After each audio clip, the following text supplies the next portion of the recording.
And we're live, back at you live with Captain Blackburn, Joshua Blackburn. All right, let's hit the intro. This is not a show. It might not even be a connection. Here's Judah and guest. And Judah, and guess my guest is Joshua Blackburn. I already established that. Today we're going to. So I don't know if we did it on air, but I talked to you, Josh, about having. So every week we alternate with a title of a proposal, like a proposal, as if we were gonna do an essay on a certain topic. Yeah. Thesis and defense. Yes. Hadn't thought of that. But yeah. So my thesis today is the complexity of the human experience, and I think in particular for men, because I find it fascinating. How scared I am of complexity. And it's sort of an ongoing trope, right? Like men just want to simplify, just keep it simple. Women want to get all emotional. Now, a lot of that is stereotypical and what have you. And there is something in the male makeup that craves simplicity and is scared of complexity. My wife brings up this study done on men and women that shows that women are just incredibly good at multitasking, much better than men, which, if you take an evolutionary standpoint, like raising children, but it's way too oversimplistic to say that men just want to bang rocks for money and, bang rocks together and make, fire, and women want to raise children, it's like, that might be overly simplistic. Those words might not match with reality. No. So, okay, walk me through this. What's the thesis again? You lost me somewhere in there. Yeah, an intro. Yeah, that was an intro. So the thesis is men in particular, okay, in parentheses, Judah, are stuck in between the fear of complexity and yet the attraction to complexity, the beauty of complexity. Like, we're so attracted to complexity, and yet there is something that also causes great pain.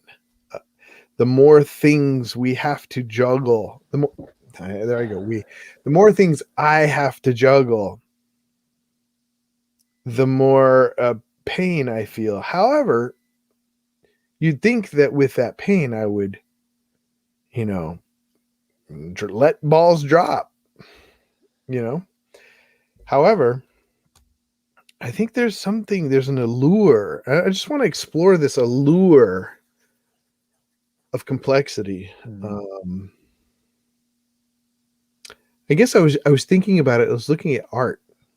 I was thinking, and I want to talk more about art with Scott. I don't know if he's watching yet. But I was thinking about how, like, you know what? I was looking at that piece you put on Facebook of the cat chewing its own foot or whatever. Yeah. That Celtic. Yeah, and I thought, how boring would it be if it was just a cat biting his foot? Instead, it's a cat that's biting his foot, and you can't tell. It's like a maze. You can't tell what's his tail, what's his other foot, what's. Mm-hmm. Oh, yeah, very highly complex art. Spiral work and knot work in Celtic iconography and carving. Yeah. So what's the allure? Yeah. What's the allure and fear related to how is it that we can be complexity. so interested and yet it's, well, they're obviously not mutually exclusive, right? Complexity and pain. I'm curious where the pain part comes in. Well, yeah. Well, the pain part is more of a recent realization that that when our life seems to, that when we are reacting badly to our life, it is usually because it's usually not because we have something broken in us. It's usually because we have not, I have not, I'm balanced everything that I have to do. There are too many things that I have to do. In other words, for me, lifting a very heavy rock is a lot less painful than having to lift 100 medium-sized rocks. Sure. Oh, yeah. It's certainly less of a challenge. Yeah, I guess. If somebody said, "Go sign," go. Oh yeah, I mean, for example, like paper, light as a feather. Pen, light as a feather. Go, go fill out this paperwork you need to fill out. No, right? But if somebody said, "Go lift that rock," it's impossible to lift. Like, I'm gonna go lift it. Like what? There is something innate in me that I'd rather tackle one big thing that I can focus on rather than a complex series of judgments or like these little words that are given kind of the way you're talking about this experience. I almost want to shift it away from simplicity and complexity to instant gratification versus delayed gratification. Well, I think that's a big part of it. I mean, like, because if my task is to lift the rock, right? As soon as I lift the rock, I've accomplished my task. Yeah. But a complex series of tasks towards a less proximate, less near goal. That requires a certain amount of patience, a certain amount of tolerance for uncertainty, and some planning, and it's certainly complex. So it's certainly more complex. But like when I think of instant gratification, it's like the joy of chopping wood. Like if it's like there's this simple joy in chopping wood because you take the wood and then you chop it. And it's simple because like you get it's fuel. You use it to easily bring it over here, put it in the light it on fire, and it creates goodness of warmth. It's light and warmth. It is simple, and yet if we look closer, that's what I mean by like maybe like shifting the conversation from instant to delayed gratification or goal achievement. I appreciate it. Because fire, I mean, like there's some complexity even in chopping wood. But yeah, when life throws us a series of tasks that are often very small in and of themselves, but there's a series of them, it can seem overwhelming. It can have that kind of appearance and that felt sense that, oh, this is just too much. Well, and I want to bring it to scripture too. I was thinking about something recently, but first, Jim Pass says, thanks for tuning in. Jim was gonna make sure to watch tonight. Appreciate you. Yeah. We were talking on Facebook about masks and stuff. But anyways, Judah, does all of this mean that you don't like crossword puzzles? LOL. I don't. My dad and my wife are fascinated with crossword puzzles. Really? I am not. If I don't get the first 4 that I try, I'm like, okay, what else is going on? Time to move on. But one of the things that also brought me to this idea of complexity and and goal achievement was we were reading through Mark and as a family, and Christ putting things in the most esoteric form, like he even says, I'm not telling you these parables so that you'll better understand. I'm telling you so that some people will not get it. He's complicating it. Yes. And I wondered, I guess the thought was like, I haven't worked it. Obviously, I haven't worked it out at all. But that's why I want to kind of talk through it with you. Is like, what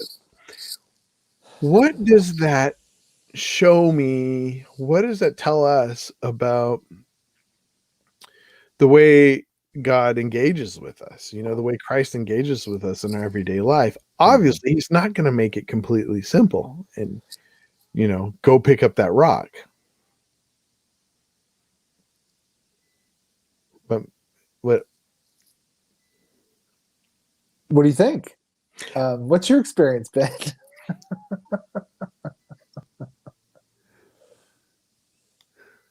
No, yeah, my experience has definitely been kind of what you just said. What do you think? What do you mean? What do I think? Yeah. Well, I mean, and I'm gonna spitball this one as far as sort of the rationale for the parables. Because there is a part of that, if I recall correctly, that is related to almost prophecy. It's in fulfillment of what Isaiah says that, seeing they will not see, and hearing they will not hear. Yeah.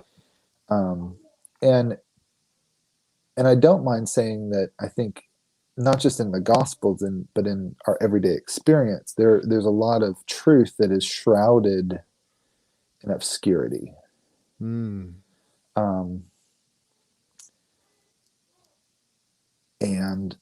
it's obscured probably because, not that it is obscure, but because we're just dense. Because a lot of times, like when you're looking back reading the Gospels, like to us, it doesn't seem, it's almost like we're looking in on a story and going, well, how did they miss that? Yeah. Right. But in the moment, like given the context, given their experience, they were missing, like there's a significant portion of people missing the point. And even the disciples sometimes are like, hey, can you explain that to us? Because we're not getting it.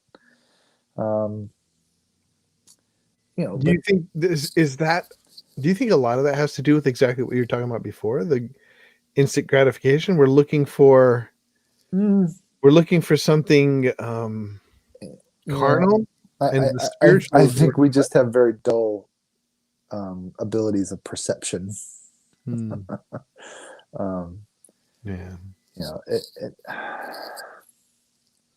And there's an aspect of there's a I think a need for desire and a willingness to work for it, like to because the step one is admitting I don't get it.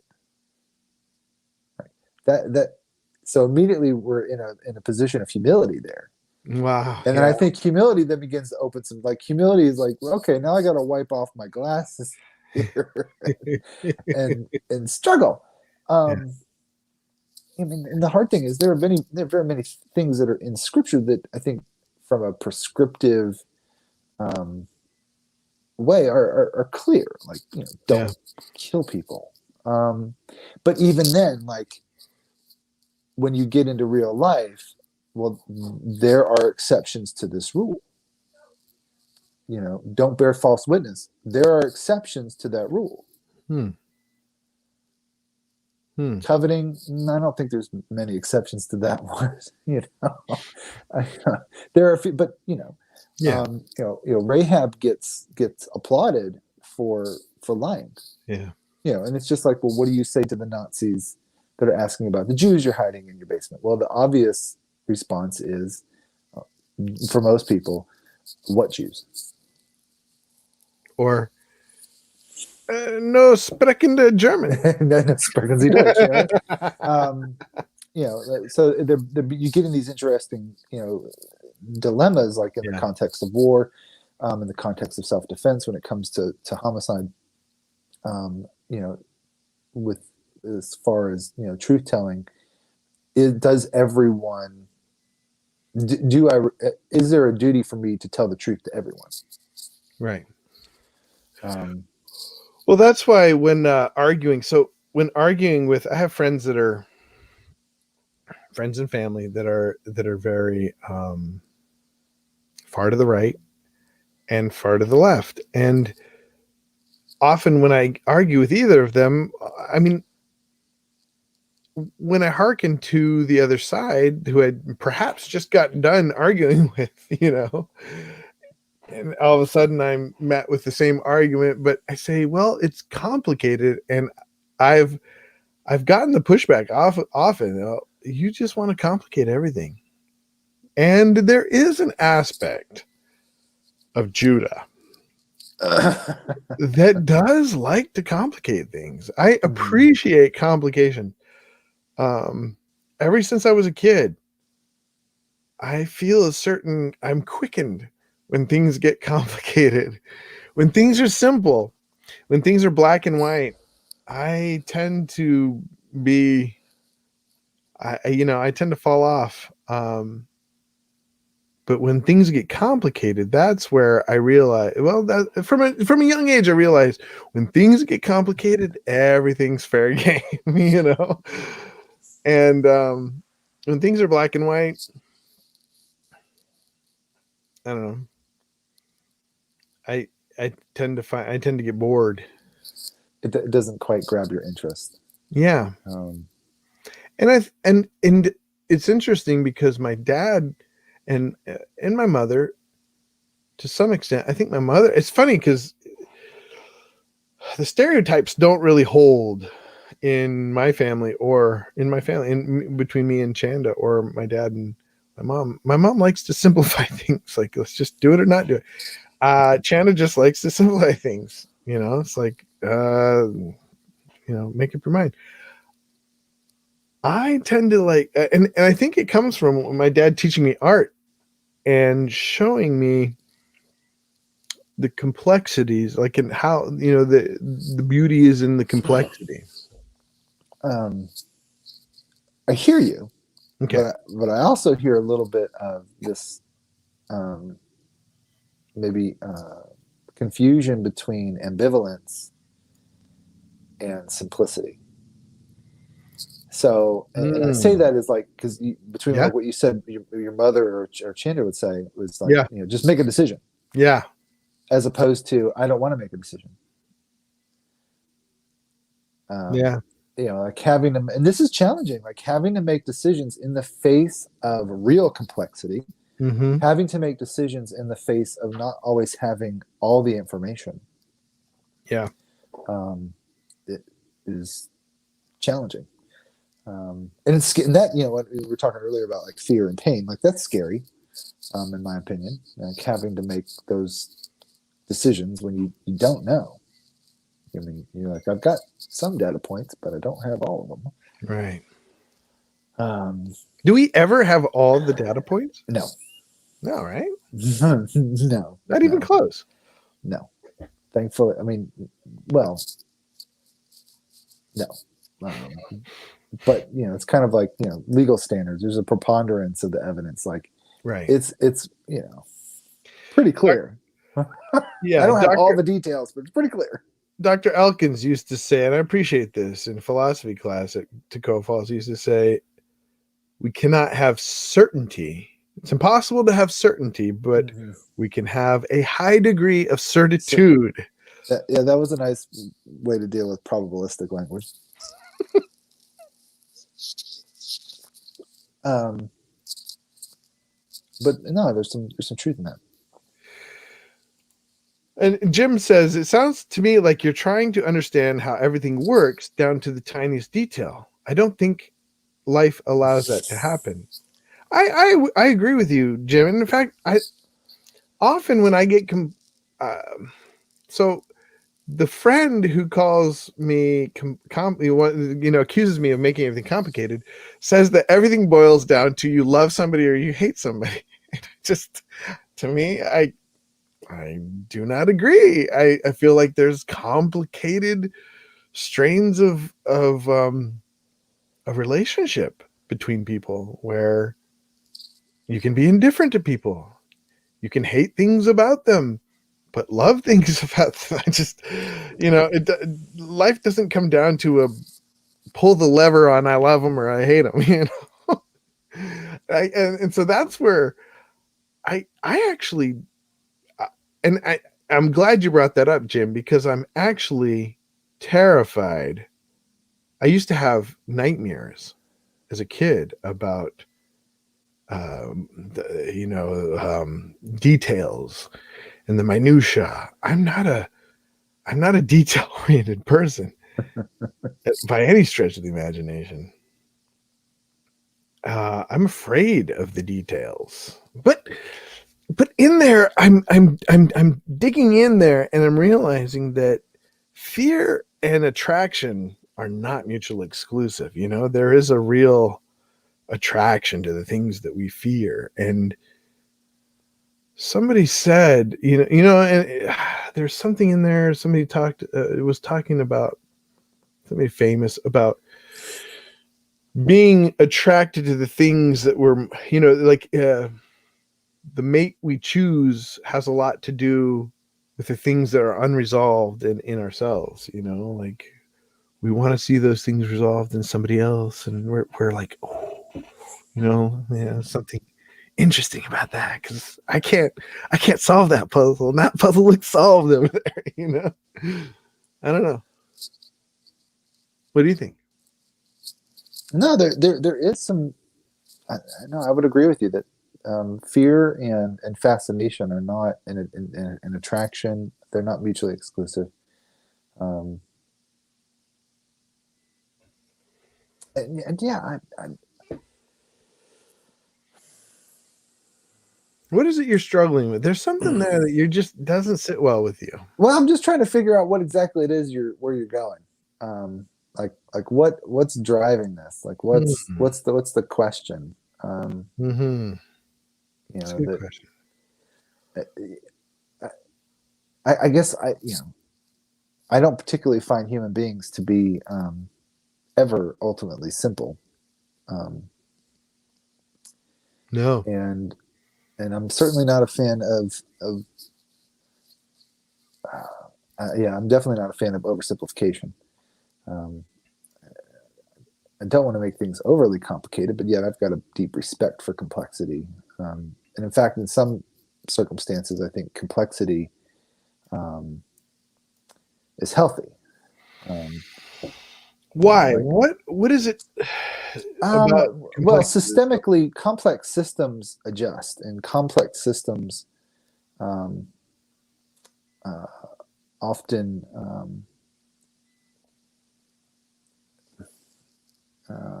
to use an example would be like monocultural agriculture. Like when you have one plant in a big field, and that's all there is, that comes with its own types of vulnerabilities, and sometimes those vulnerabilities can be catastrophic, as opposed to having mixed cultures of mixed agriculture, where you can actually have plant systems that are um, working together in a system. So, a great example of that is like a traditional Native American garden, like what they call the Three Sisters garden, where you've got corn and beans and Mm-hmm. um, squashes, whether it's pumpkins or so the corn grows and the beans wind their way up the stalks, and they introduce nitrogen into the soil, which the corn desperately needs. um, the squash is a ground covering plant and helps and it's also a low nitrogen feeder, and it helps keep moisture in the soil and provides essentially a living mulch. So just as an example of complexity versus like if you just had a field of corn. Have you seen the biggest farm, the biggest little farm? What's it called? Dang it! No, I've not seen the biggest little farm or the largest tiny farm. Yeah, the largest tiny farm. The tiniest big farm, or whatever it's called. Whatever it's called. So no, I mean there's a place for systemic complexity. I mean, and that's even true in relationships. You know, like there's me by myself, but you put me with my wife, that creates a whole new system. Then me with my kids and my wife, that's a whole new system. And then you throw in like organizations like a business or a group or your local church. There's all kinds of things that with that complexity comes challenges and comes opportunities and possibilities that would have never existed without the complexity. Interesting. Yes, complexity brings possibility. And it when ordered well brings health. I want to come back around to that. That's a structural. Yeah. Scott is in the house. Good to have you, Scott. Scott, we got to reschedule. We were going to have a Monday, and I thought about doing it last Monday, and I forgot. But we're going to get together maybe next Monday, right, Scott? Maybe, and talk about art on here. But he says, I enjoy working through a complex book or difficult theology issue, things I gravitate toward. Those experiences can potentially grow my mind or my interior spiritual life. But working through extreme family dysfunction after a tragedy while living far away from affected family members absolutely stretched me over these several months and grew me in ways I had never planned to grow.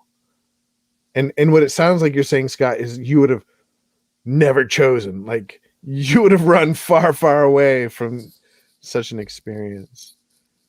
But it really grew you. That's an interesting thing, is like growth. And because you were talking about health and opportunity. Mm-hmm.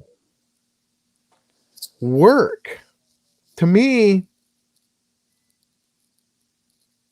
there is no growth without work. There's just no growth without work. And there's no work without complexity. I don't know. That's more of an intellectual thing, right? Because physically you can grow by just lifting something over and over again. Mm-hmm. Well, it's still labor, right? That's still exercise. It's still pain. Still pain. Coming back to pain. Well, there's always a little pain. My favorite topic. Need more pain. Judah the masochist. Just kidding. I just wear black a lot. So no, I mean, I just think complexity is it's essential for growth. It's essential for health. It's essential for progress, for potential. But I mean, and I don't know.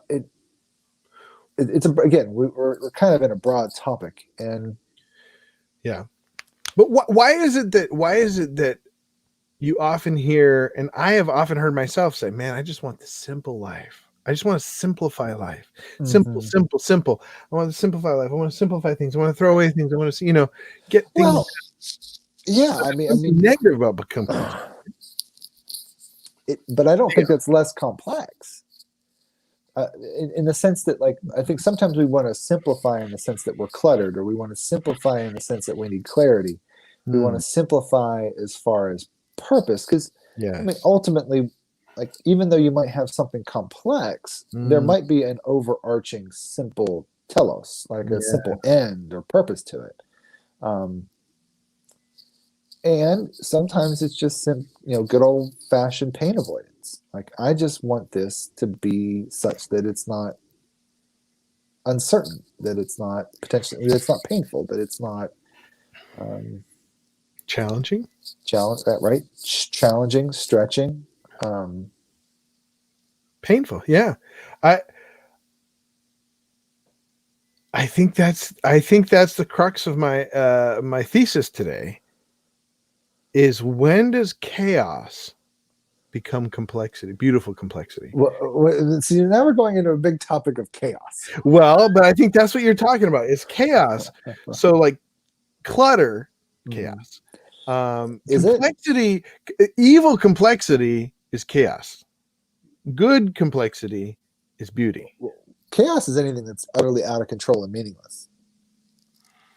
So I mean, even someone's clutter, I think, is actually rather purposeful, and it's not accidental. You know, like a tornado is that's chaos. But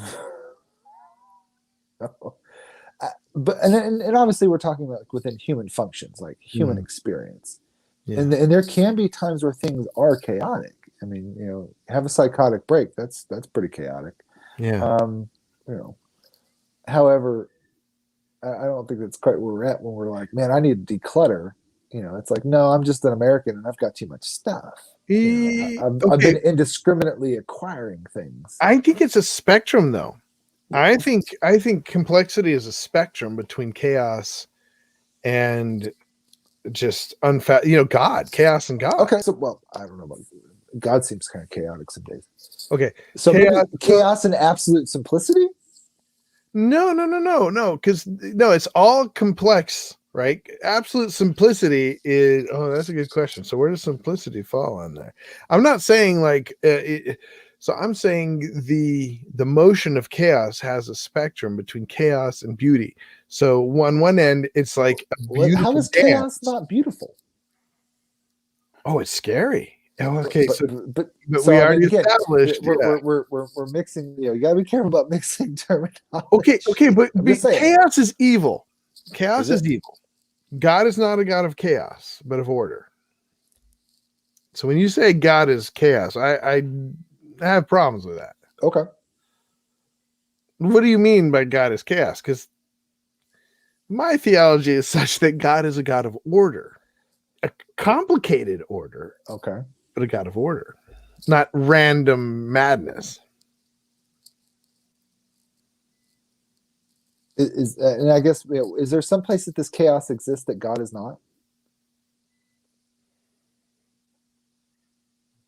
Is there some place that this chaos exists that God does not in some way, shape, or form allow? Well, he allows evil. Well, that depends on one's definition of evil.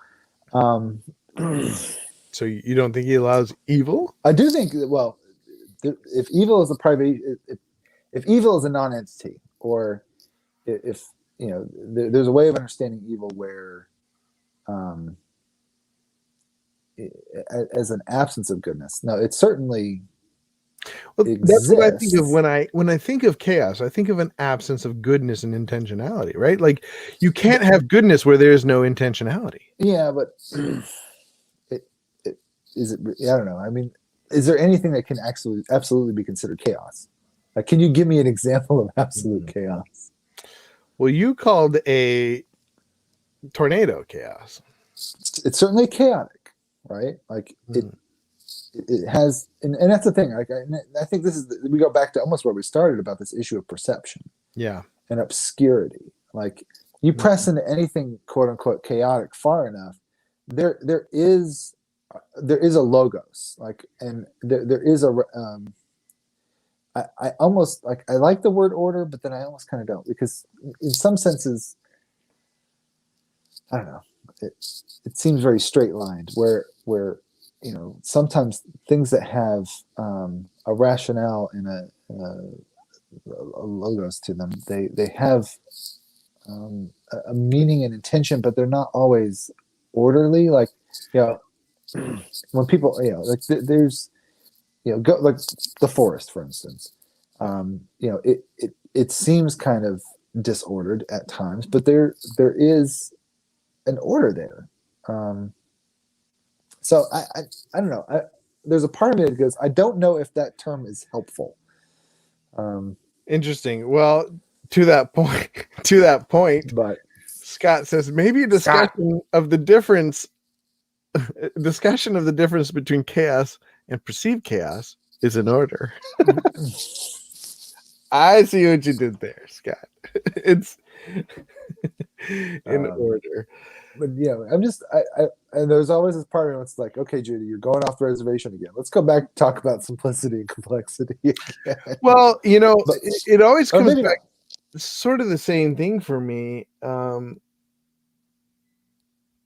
In nature, I think the most beautiful thing about nature is how complex it is and yet ordered. Like this the symbiotic nature of not chaos, of complexity. So the symbiotic nature of complexity and order, like how everything.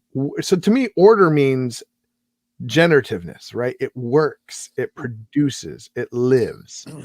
Chaos is destruction. It destroys, it kills. Well, It if you get out of if you get out of order, it doesn't matter if you're going in a serpentine. The more complex it is, the more order you need to continue. Whereas, and it's the sort of the same thing for chaos. The less order, the less you need to. If things start to pattern, then it's not chaos. It's not random. It's patterned. And it's destruction. It's eventually. and I think there's a difference though between destruction and patterning. Like given enough time and space, like I think they're exactly opposite. Something could be a pattern, but again, that goes back to perception. Because what I'm hearing about generativity and does it produce something? Like does it create something? Well, obviously there's plenty of things that are complex that they fail. They're and again, I guess from my perspective, it has to do with like perspective taking and vantage point. Like, the sea is a beautiful and wonderful thing, but if I'm in a sailboat on the open ocean during a storm, like from the vantage point of the ocean, it's just doing its complex thing. From the vantage point of me in a sailboat, that's utter chaos. Exactly. See, I think that's exactly what I'm talking about. Christ on a sailboat. How could Christ on a sailboat on the sea be perfectly calm, be perfectly ordered, with such complexity around him? Like that was what my daughter asked. Like, how could he sleep? And I thought, like, for at least the fact that, like, let's just talk about comfort here. Like, it'd be nice if you could, just be sympathetic for your disciples here, busting their butts to keep. They're afraid. Like we're in the midst of chaos. Yeah, and he's like, he yells at them. And poetically, I mean, that's the thing. Like, in the midst of the narrative, yeah. I think there's something there. He commands. If we as humans, especially men, I think especially men have the hardest time with this. If we embrace complexity in the midst of, like, I think we're afraid of chaos, but if we can divide between, like, okay, there's ordered complexity that we can really, like, there's something there where we can rest in pure chaos, what people would call chaos. Yeah, safe in the storm. I think there's something supernatural about being able to grasp, being able to see the complex and actually dig into the complex. But that's also, isn't it, like, relational though? I mean, Christ has no fear in this situation, not necessarily because of the fact I think he has power, which he does. It's just simply he knows, the Father's will, and it's not the Father's will to drown him, so it's all good. And how simple is that? Yeah. But at the same time, I think, there's an aspect of, and if it was the Father's will to drown him, he would say, okay, that's cool. I'll work through that. Interesting. But that's a relational perspective as far as, so I mean, and like at that point, as far as trust is concerned, complexity and chaos just really aren't even from the relational aspect of trust in God, those things just fade away into the foreground. I mean, like they're not really that important, but again, shift perspective, and you're faced with decisions.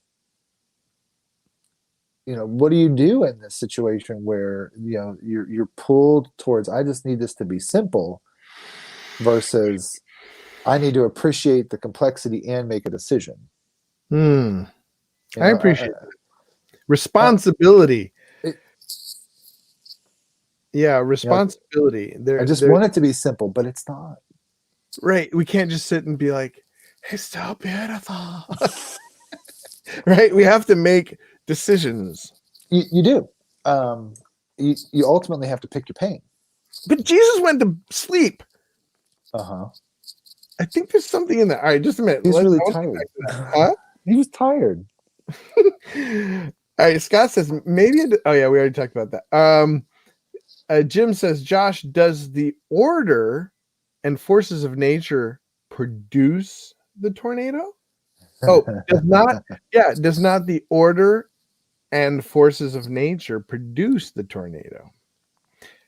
So, is a tornado maybe nature trying to reorder? Yeah, again, I think it is all about perspective taking. So as far as just like the general rules and laws of how moisture and air and the rising and falling of temperatures, they create a tornadic event. From the perspective of somebody who's watching things get ripped apart, that is certainly chaotic, and there is some, just sheer beauty in the force. It's a fascinating. Tornadoes are fascinating phenomenon. No, I don't deny that there's certainly some.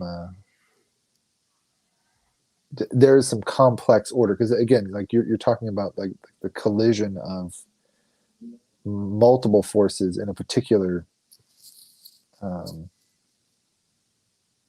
nexus, in a particular intersection of events. Yeah, what it makes me think of is my daughter and I were sitting down on. I was like super tired. Did some physical labor over the weekend, and we just sat down or laid down on the bed, and we're watching. I'm following this art person on Instagram, and so they were just posting these beautiful things, right? I mean, art to me is just beauty, right? And it was these fascinating ways of tying rope, just a simple thing, just one strand of rope around a marble, but just complicated ways that formed this beautiful little, I don't even know what to call it, like orb, right? But a piece of work of knotted, but beautifully ordered, knotted rope. Mm-hmm. And to me, that's what I think of when I think of complexity and order. It doesn't have to go in a straight line to be order. It just has to go in a pattern to be ordered, right?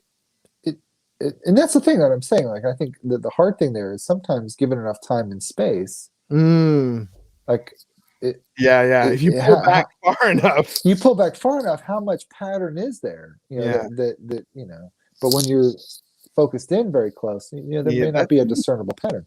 That's an important. But there's a part of me that goes, well, gosh, we're just talking so esoterically, and this is actually, that's not even esoteric. That's not a good use of the term esoteric. We're talking too complicated. It's speculative. It's speculative. Speculation. You're playing with you words. To get more grounded. And to get us grounded, Jim Love, thank you for participating tonight. And Jim says tornadoes are extremely violent, but not chaos. Laws of nature are in operation. even the singularity was not Mhm. chaos. I don't know what the singularity is particularly. Um, Judah is not. Judah is on to something. Oh, thank you. I like it when I'm on to something. That which is in rebellion against God's creative intentions and order is chaos. So that which is against creative intentions and creative order is chaos. Imagining that there are 40 4011. I'm not quite sure how many 11 that is. genders and denying that humans are born is either male or female is chaos. Interesting. Tend to agree. I'm having to read this again. Imagining that there are 11 genders. Denying that humans are born as either male or female is chaos. So my dad brought up similar thing today when he was saying you can't just, it's not amenable to the human experience to say everybody gets what they want. Mm-hmm. And yet there's a faction that wants to do that. Like, you want to play sports, you want to be a woman, you want to, get lots of money, you want to be successful, Tinkerbell, ding, let it be so. Mm-hmm. That's magic. That's not, and I would argue that's not even magic. That's fairy tale. I believe the magic works within a created order, but we talked about that already. Yeah. The idea there is chaos in, so going back, so this is interesting, going back to what you said about wanting to fulfill our desires. What would you call it?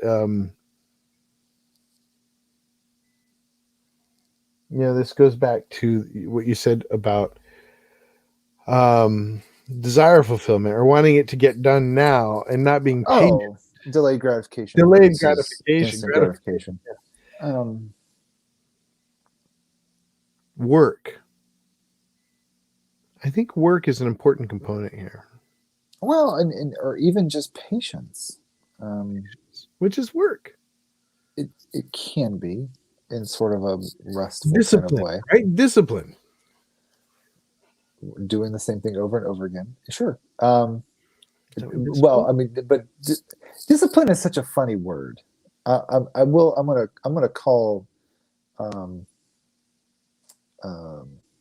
equivocation on the word discipline. yeah. To learn, to be a disciple, a learner. But like when we say discipline, like often that's also a synonym for punishment. True. Versus, I think we've kind of melded the terms to say like self-punishment that helps us learn, right? well, I mean, no, I this is great. I'm going to discipline my children. Mm-hmm. He's a disciplined individual. Like, he, to say he's a disciplined individual is, can often be tantamount to he keeps a routine. Mm-hmm. As opposed to, the real root of the word of being a disciple, being a learner.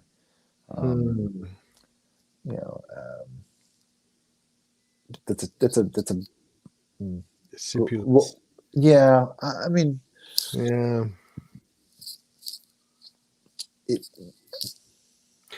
Is it because we started, we use it as an aphorism maybe of some sort, or we say, well, we'll discipline you. It's just got multiple connotations to it, and it's one of those words that I think if we're not careful about how we use it, it obscures what we're trying to say.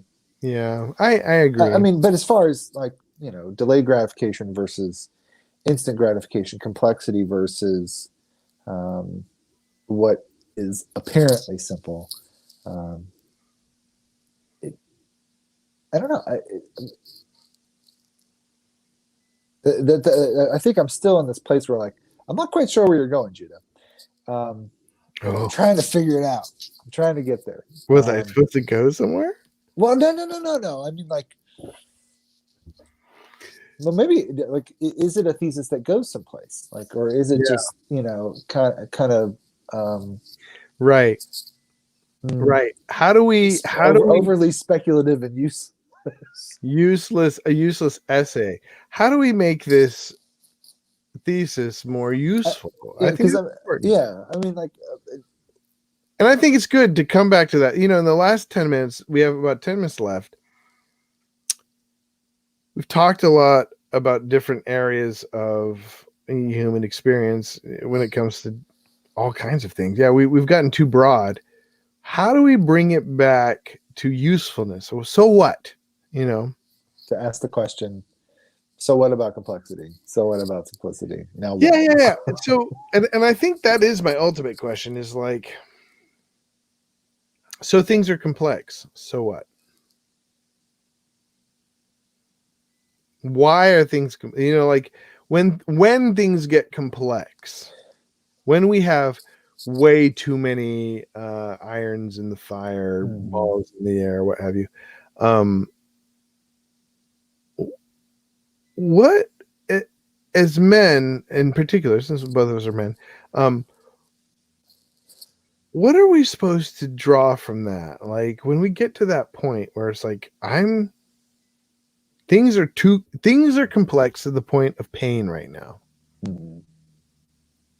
Do we say look for the beauty, or do we say, like what is that? Because I think in particular when Jesus slept, when things were just Mhm. chaotic, right?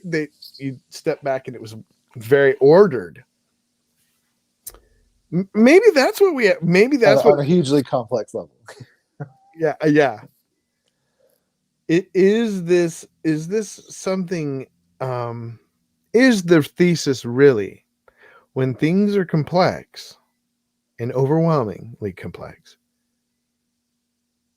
Um, look for the beauty rather than the chaos, or I don't know. See, I mean, I guess here's the thing: like when there are things that are frightening, it well, uh, or it could be frightening. I mean, like that's the thing. Like Jesus is not afraid of the storm, and for whatever reason, doesn't seem to be, in the Gospels, the least bit alarmed. Yeah, In fact, probably was a little bit disturbed, upset. Like his nap got people were alarmed. disturbed. Yeah, Yeah, like what are y'all complaining about? Um, so my thing is just simply when we're faced with things that are complex, it's kind of like, well, things are complex, and it's causing me some pain. Now what? I mean, and to a certain degree, we are faced with decisions. Like I can only do one thing at a time. What is the most important thing to do next? We do sometimes have to get clear about our values yeah. and what our goals are. Like, am I engaged in activities that aren't really helpful? Is this really part of what I need to be doing? Because there are limits. Like there are only so many hours in the day.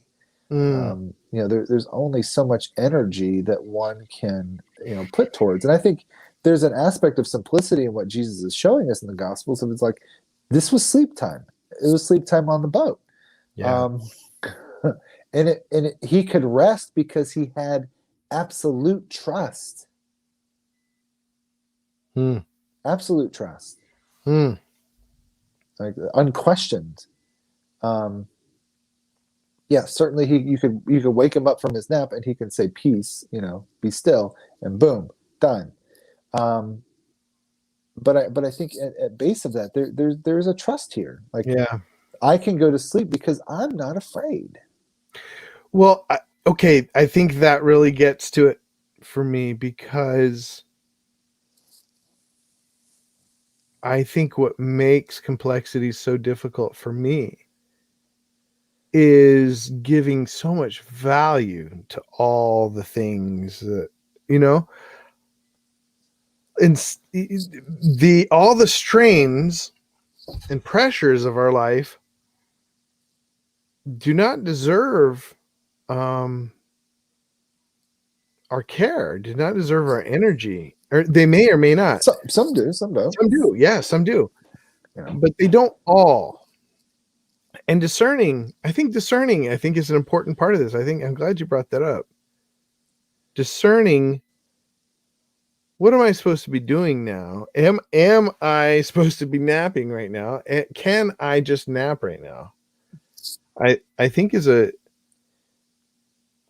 something that I think will help me when I get stressed, like not to think like, should I take a nap? Because I'll always say yes. But to think like, is it okay if everything, like you were saying, Jesus was to the point where if we all drowned, I'm okay with that. And if we, and obviously that's a bit of conjecture there. I mean, right. But there is a sense in which we have to say, like, going back to former talks we've had, I'm not in control here. And I think that may be an important part there, is that as a man, I want to control it. I want to control every aspect of it. mm-hmm. And I have to say, look, if it fails, it may not even be my problem, right? I may not even have the illusion of control over all these things. Yeah. May be causing me strain.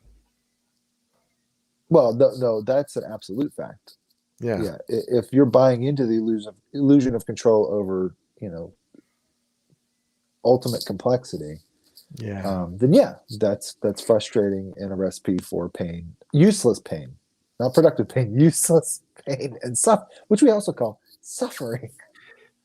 No, well, see, I think that's the key right there, is not the difference between chaos and order. It's the difference between suffering and work, right? Like, useful pain is work. Useless pain is suffering. That could be a workable definition, I think. I think we're getting to a thesis here. We're just working it out. It's just an essay. We're just working it out, talking it through. Well, but the thing, there's still things we have to do, right? Like, there's decisions we have to make, things we have to do. We have to ask ourselves, like, what is the right thing to do now?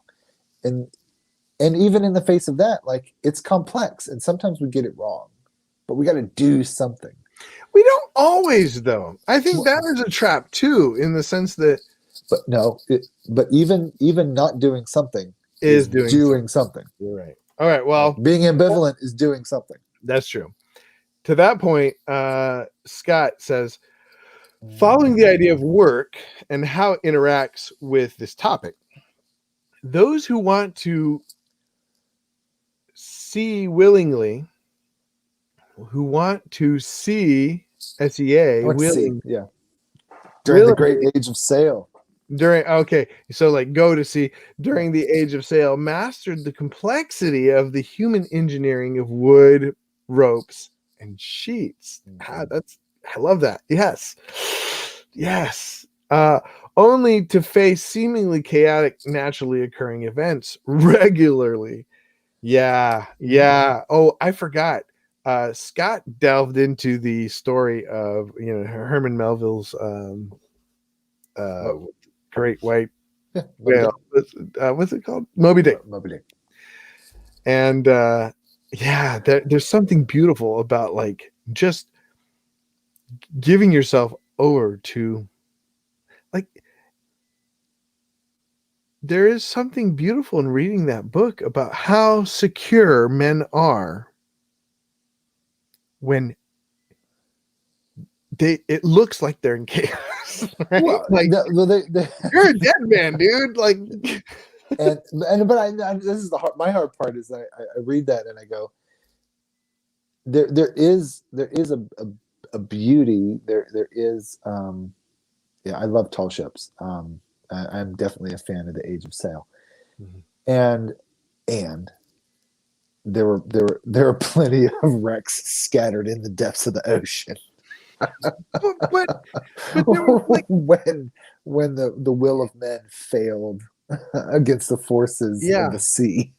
And I think it was factored in, right? It was factored in the same way that Jesus factored in. We, he may have factored in. We may wreck right now and drown and go to the bottom of the sea. But it's work, it's complexity. It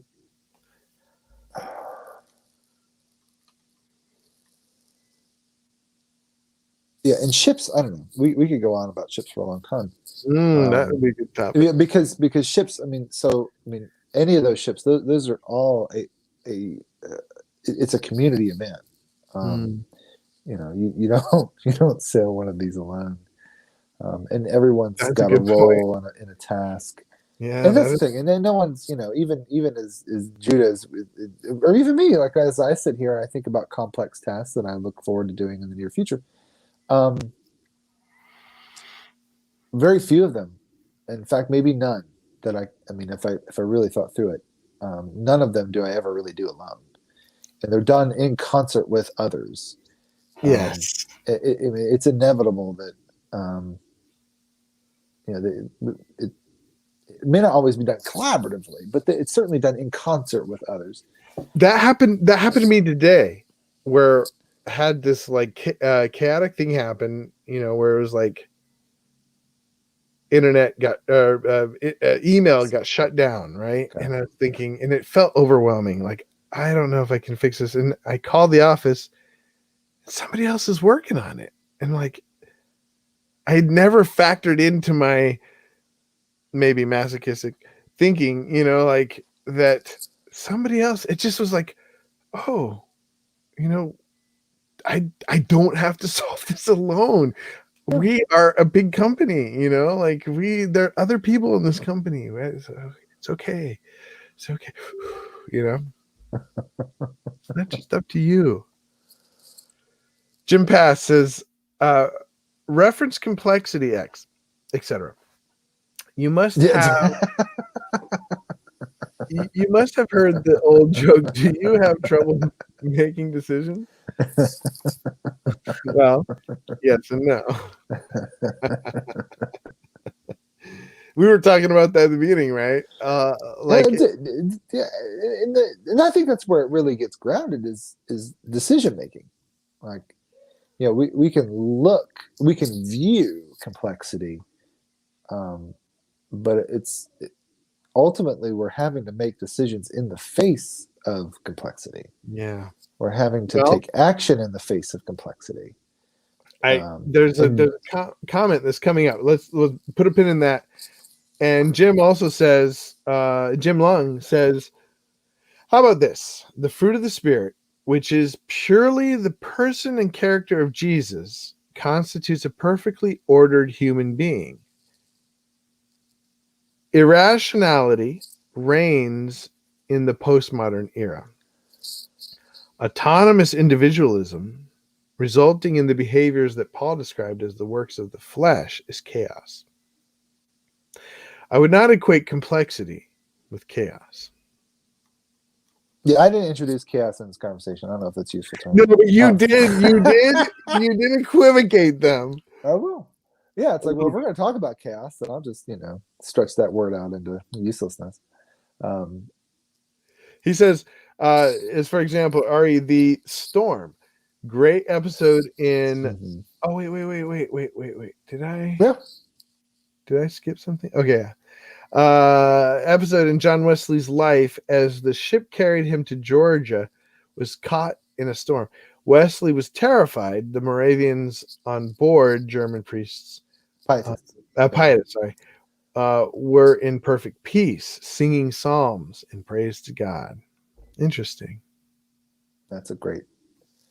And then this brings us back to what we're talking about, where we put a pin. Alcoholics Anonymous rule. Do the next right thing. The next right thing. Yep. Always works. Yeah. Do the next right thing.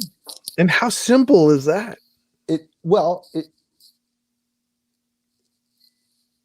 As a phrase, it's simple. Yeah. Determining what is the next right thing sometimes can be a bit of a challenge.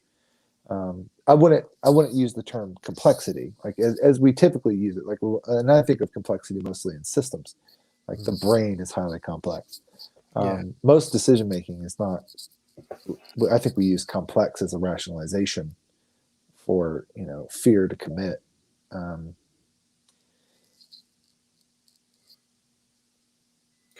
Do the next right thing. Yeah, that if we are just robots trying to calculate the odds, like Spock or something, I think it becomes very complex to understand the right thing. However, we're spiritual beings, and there is something supernatural. There is a part of us that connects with what is right. I believe that I is born with with the image of God in me, and I think that that part of me connects with what is right, whether or not my intellect or feelings or natural grasp of reality can divine the perfect next step. I believe there's something that will always connect. Humans will connect with the right thing to do. And when they don't, we call it sin. But yes. Yeah.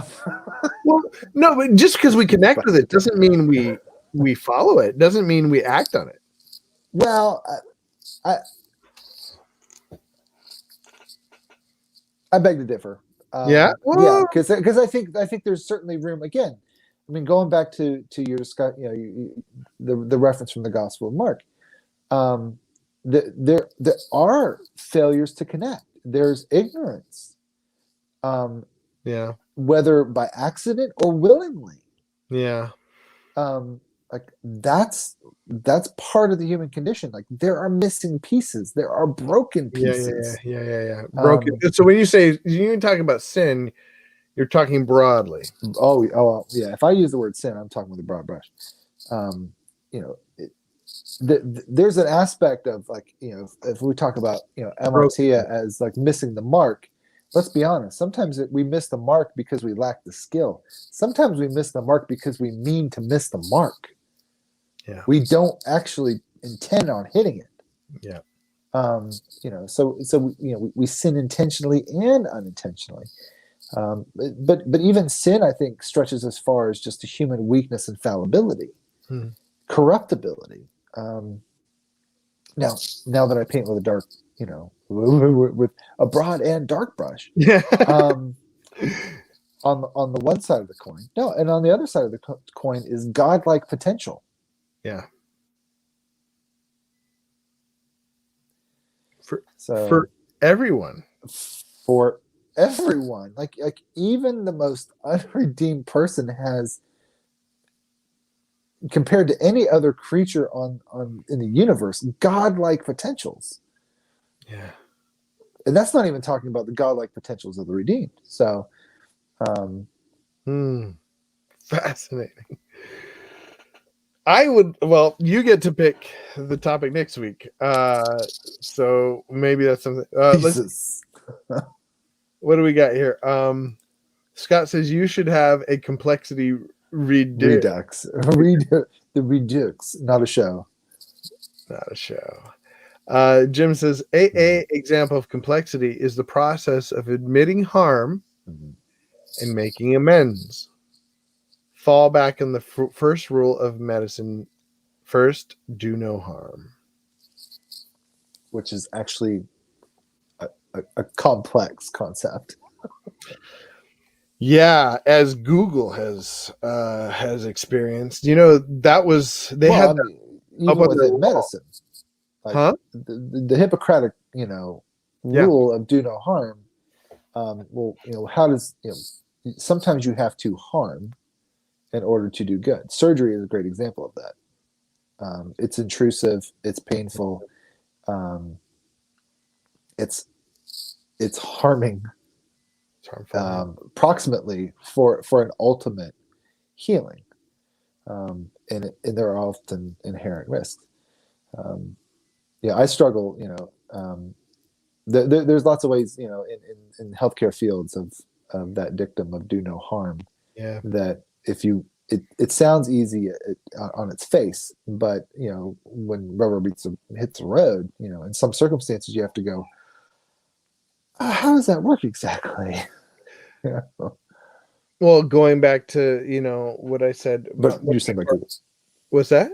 You were saying No. about Google. Well, I was saying about Google, but going back to one of my core philosophies is there is no growth without pain. Harm. What is the difference between pain and harm? Well, and Okay. I'm feeling a little fun today. Just to challenge that notion even a little bit. So, like growth, like think about growth. So, I mean, growth is, even if we did it physiologically, like if I go to the gym, yes, there in a sense there is no growth without pain. Yet there also is no growth without recovery, right? There is no growth without rest. Like if all you did was lift weights and never fed yourself and never rested your body, you would not grow. In fact, you would harm yourself. But I think that's what I mean. That's not what the saying. That's not what the philosophy says. This philosophy doesn't say only growth equals only only pain. I know. There is no growth without pain, and there is no growth without rest. I agree. And there is but no growth. People don't have a hard time accepting that. But many people do. That's why we do have a phrase for masochists. That's why we do have a phrase for perfectionists. That's why we do have a notion for overwork, where there isn't a balance, where there isn't an appreciation for the complex cycle that is growth. I would argue, though, that is a minority, and that's why we have a phrase for it. I don't think it is in American culture.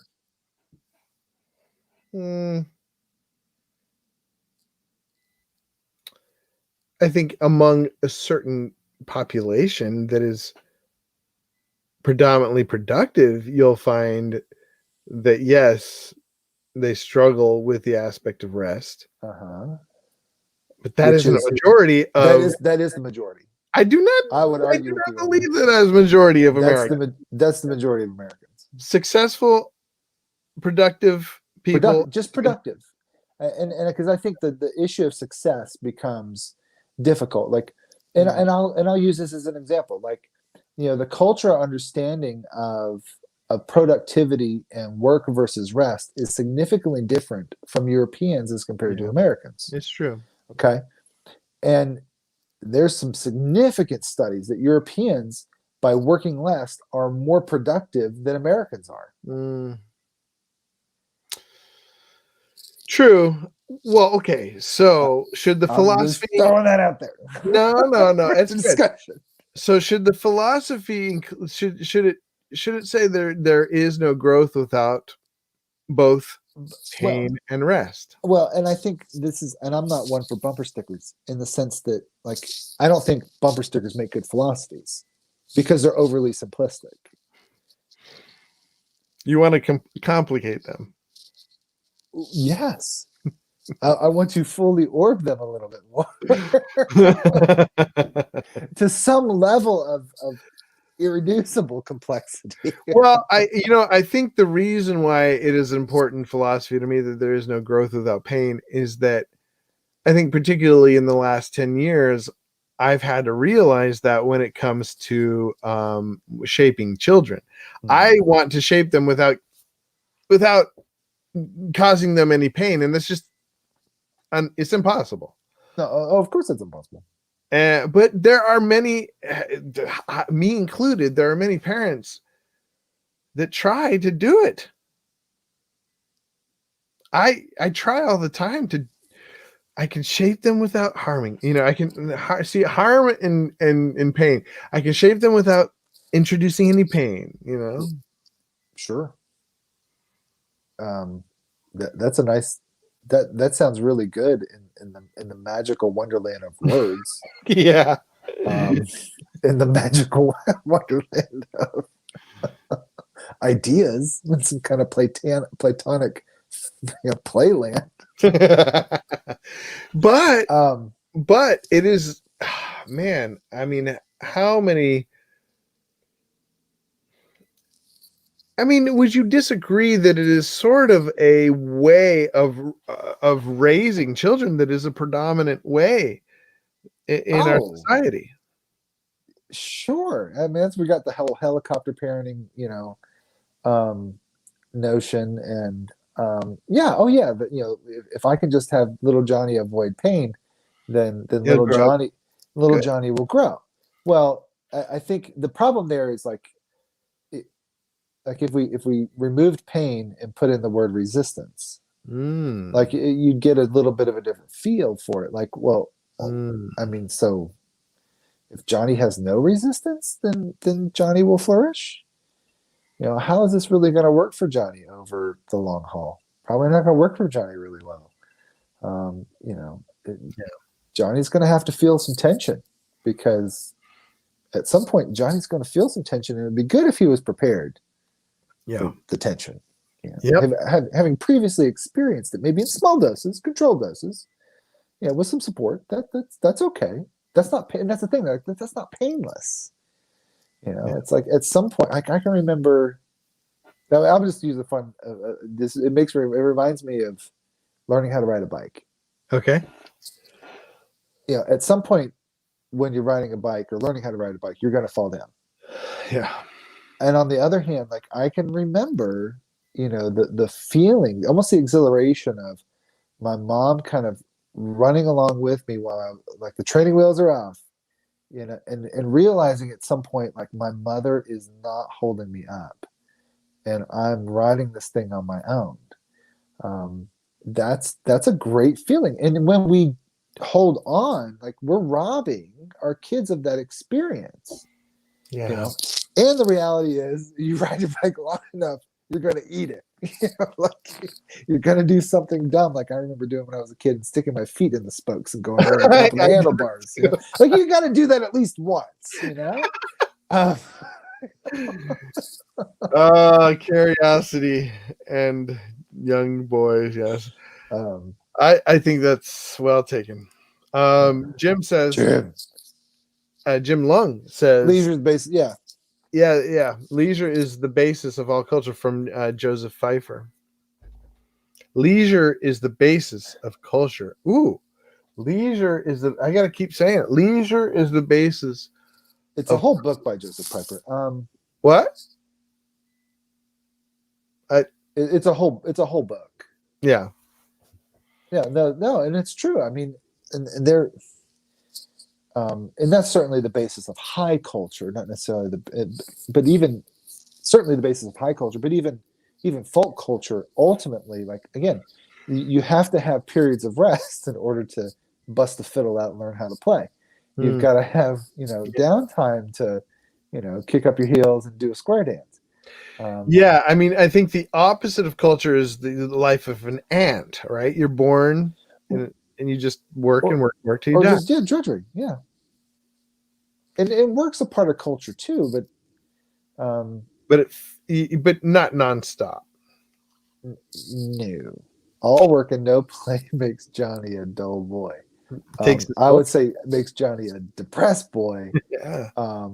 And depressed and despondent Johnny is actually pretty dangerous, because that's generally just a couple of steps away from angry Johnny, drunk Johnny, violent Johnny.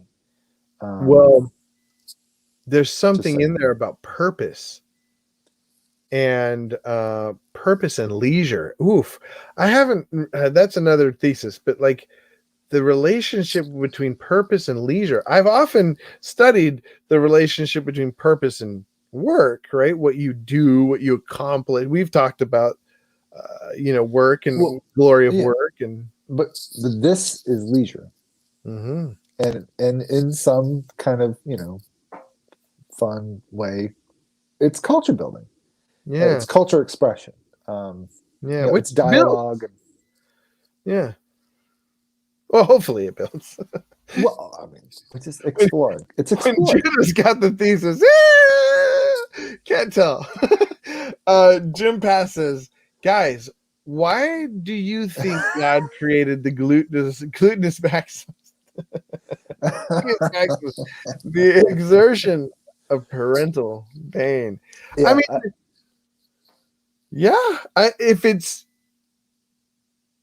if it's cushioned enough to help you sit, it's cushioned enough to help you get spanked, right? Some of us have more gluteus maximus than others. That's true. And it does cushion me a little bit for sitting. However, that's become the alarm clock for it's time to get up and move around when my gluteus maximus is in pain. Yeah. And I've got like an extra pillow here. I don't. I cheat. You extend it so that after about an hour and a half, it's like I gotta get up and move around. Yeah. Speaking of which, it's an hour and 20. It's been an hour and 20 minutes. Thank you, everybody. Thank you, Jim Lund. Thanks, Jim. Thanks, Scott, of course. All you guys, all three of you guys. And there's others that tuned in and remained silent. That's okay, too. That's okay, although. 4 years. No. But thank you, everybody, for tuning in. Thank you, Josh. Appreciate it. Thank you, Judah.